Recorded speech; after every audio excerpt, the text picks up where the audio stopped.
संजय जी आपके साथ आते हैं। चलिए ये तो बात होगी कानूनी, तो आप असलियत ग्राउंड में जब दिल्ली में इलेक्शन हुआ तो बताइए ये इलेक्शन करते कैसे हैं? मतलब कि ये तो हर इलेक्शन जीतते हैं, कोई इसका कोई मैजिक वॉन्ड होगा मोदी जी के पास का हर इलेक्शन जीतते हैं, तो आप उसमें थोड़ी सी बता सकते हैं हमें?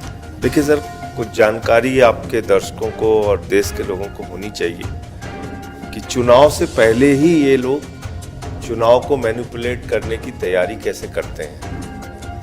दिल्ली में बहुत सारी असेंबलीज ऐसी हैं जहां पे इन लोगों ने नाम कटवाने की एप्लीकेशन दी। जनकपुरी में 6,247, संगम बिहार में 5,862, आरके पुरम में 4,285, पालम में 4,031, द्वारका में 4,013, तुगलकाबाद में 3,987, ओखला में 3,933, करावल नगर में 2,957, लक्ष्मी नगर में 2,147। तो ये कानून के द्वारा हो सकता है। इसमें मजेदार बात आपको आगे बता रहा हूँ। अब इसमें जो इन्होंने जो नाम कटवाने की एप्लीकेशन दी है वो दी है शाहदरा में भारतीय जनता पार्टी के एक कार्यकर्ता ने, क्योंकि वो उसका डिटेल आ जाता है कि किसने एप्लीकेशन दी वोटर डिलीशन के लिए। तो उसने एक कार्यकर्ता ने बीजेपी के 11,008 लोगों के वोट कटवाने की एप्लीकेशन दी। एक कार्यकर्ता ने 11,008 लोगों के वोट कटवाने की एप्लीकेशन दी। जनकपुरी में 24 बीजेपी के कार्यकर्ताओं ने, और ये हम लोगों ने ऑन रिकॉर्ड पकड़ा और इलेक्शन कमीशन से मिल के बताया कि ये जो एप्लीकेशन देने वाले लोग हैं इनकी जो पृष्ठभूमि है ये भारतीय जनता पार्टी के जुड़े हुए लोग हैं, भारतीय जनता पार्टी के बाकायदा पदाधिकारी हैं। 24 कार्यकर्ताओं ने 4,874 वोट कटवाने के लिए एप्लीकेशन दी। तुगलकाबाद में 15 कार्यकर्ताओं ने 2,435 वोट कटवाने के लिए। ये सिर्फ बीजेपी के कार्यकर्ता हैं? बीजेपी के कार्यकर्ता सर, उसके अलावा मैं कुछ नहीं बता रहा हूं आपको। और एक बूथ है तुगलकाबाद में, बहुत इंटरेस्टिंग है ये जानना कि बूथ नंबर 117 जिसमें कुल वोट है 1337। उस 1337 वोट में से 554 वोट यानी कि 554 वोट्स कटवाने के लिए 2 बीजेपी के कार्यकर्ताओं ने एप्लीकेशन, एक बूथ पे। पालम में 9 बीजेपी के कार्यकर्ताओं ने 1,641 वोट कटवाने की एप्लीकेशन दी। राजौरी गार्डन में 6 बीजेपी के कार्यकर्ताओं ने 571 वोट कटवाने की एप्लीकेशन दी। हरिनगर में 4 बीजेपी के कार्यकर्ताओं ने 637। तो ये सब बीजेपी का षड्यंत्र है? तो ये तो प्लानिंग के तहत कर रहे थे ना। मैं एक सवाल कर लूं इस बीच में? बताइए संजय जी के ये जो आपने बताया ये तो वाकई बड़ी शॉकिंग फिगर्स हैं। इसका नतीजे में क्या ये नाम काट दिए गए थे या क्या हुआ? जब हम लोगों ने शिकायत की तो उसके बाद उस पर कुछ एक्शन इन्होंने लिया। जहां जहां इनको लगा कि नहीं बिल्कुल ही फ्रॉड है, बिल्कुल ही मतलब जबरदस्ती नाम काटने के लिए सर लोग 30 ये मैं नाम भी लेके आया हूं, उनके वोटर आईडी नंबर भी लेके आया हूं। वो लोग 40-40, 50-50 साल से आरके पुरम में रहे हैं और उनके नाम कटवाने की एप्लीकेशन दे रखी। जबकि कानून ये है कि अगर आपको नाम कटवाना है तो आपको 7 दिन का नोटिस दिया जाएगा कि ये नाम काटने की किसी ने दरखास्त दी, क्या करें? उसकी चर्चा भी होगी, नोटिस बोर्ड पे लिखा जाएगा, 7 दिन में नोटिस दिया जाएगा। इससे और आप फिर कह सकते हैं कि नहीं ये कटना नहीं चाहिए, लेकिन ये पारदर्शिता से होता ही नहीं। इसीलिए मैंने बात की, अगर पारदर्शिता से बात हो, तरीका सही हो तो नतीजा भी सही हो। अब इसमें कौन से लोग थे, कौन से वोटर हैं जिसकी हमने शिकायत की जाके?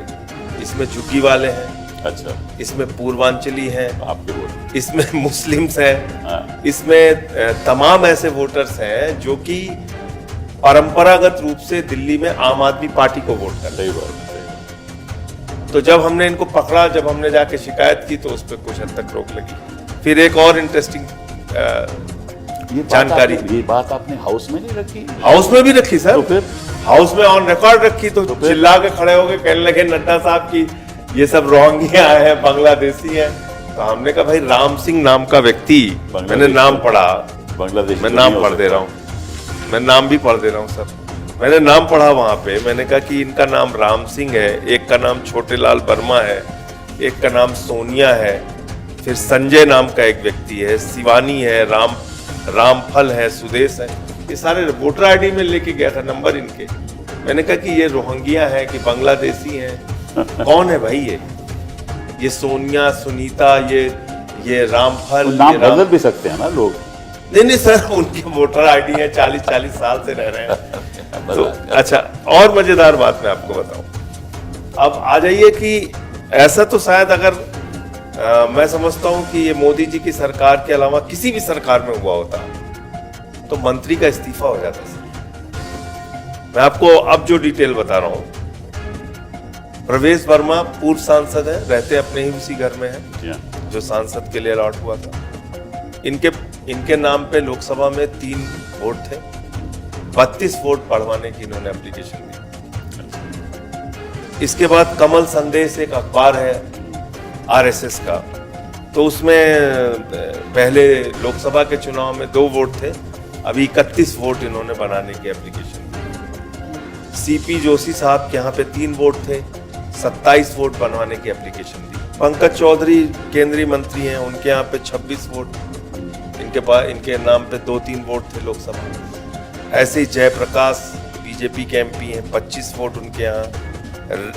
एक एक्स एमपी हैं, 25 वोट उनके यहाँ। एक बीजेपी के चलिए, ये तो क्या, तो ये डिटेल है। और इसमें एक और मजेदार है, बीपी हाउस आपने देखा ही होगा। बीपी हाउस में 2 कमरे होते हैं, वहां एक पता है 421 बीपी हाउस, वहां 2 कमरे के मकान में 28 वोट। ये 212 बीपी हाउस, 2 कमरे के मकान में 24 वोट। विठल भाई पटेल, हाँ, इसमें तो सर्वेंट क्वार्टर्स भी नहीं होते। बिल्कुल बिल्कुल। मतलब मैं ये कह रहा हूँ कि इसमें क्या समझने और जानने में कहीं कोई आपको लग सकता है कि, और ऐसी हेराफेरी पूरी दिल्ली में इन्होंने की होगी। ये तो मान लीजिए नई दिल्ली विधानसभा का हम लोगों ने पकड़ा। अच्छा, एक और मजेदार है यहाँ पे, लास्ट बस मैं इसको पढ़ रहा हूँ। एक है A226 C31, ये कालीबाड़ी मार्ग करके एक एड्रेस है, जो ये एड्रेस ही नहीं मिला हम लोगों को, और इसमें 18 vote. JJ cluster SAD camp Laxmibai Nagar Sarojini Nagar 14 vote, कोई ऐसा एड्रेस नहीं मिल रहा है। ऐसे ऐसे बनाया वोट। अब आप इसमें लापता वोट तो इसमें आप क्या कर सकते हैं? मतलब आप ये जो हम लोग समझ रहे हैं, कई बार ईवीएम के ऊपर ज्यादा फोकस रहता है, लेकिन ये एक नई धांधली का तरीका मुझे लगता है कि इन्होंने शुरू किया है कि वोट कटवाइए, तो वोट बढ़वाइए, और एक और चीज करते हैं, वोट शिफ्ट कराइए। आप अपना वोटर आईडी लेके पहुंचे कि साहब हमारा इस बूथ पे वोट है, बोले नहीं साहब आपका तो वोट ही नहीं है यहाँ पे, आप तो वहां पे हैं।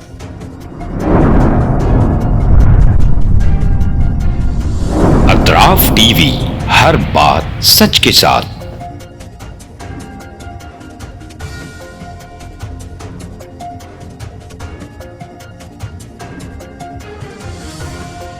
इस न्यूज को स्पॉन्सर किया है SAR फैंटेसी वाटर पार्क, सारे फैमिली का entertainment, picnic, holiday, vacation,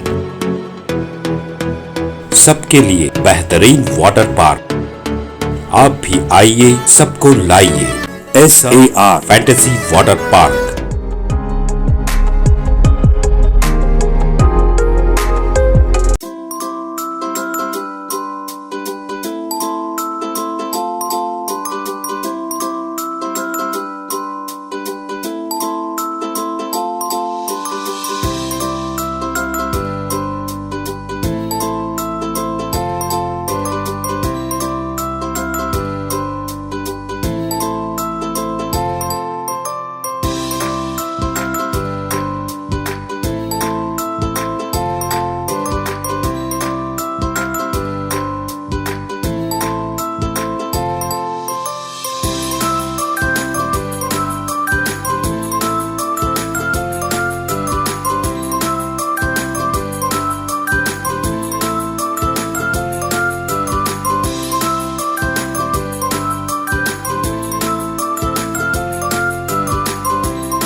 Address Veernakapo near Gaushavali Dargah, KGF, Karnataka. Contact details 9483444290 9480107826.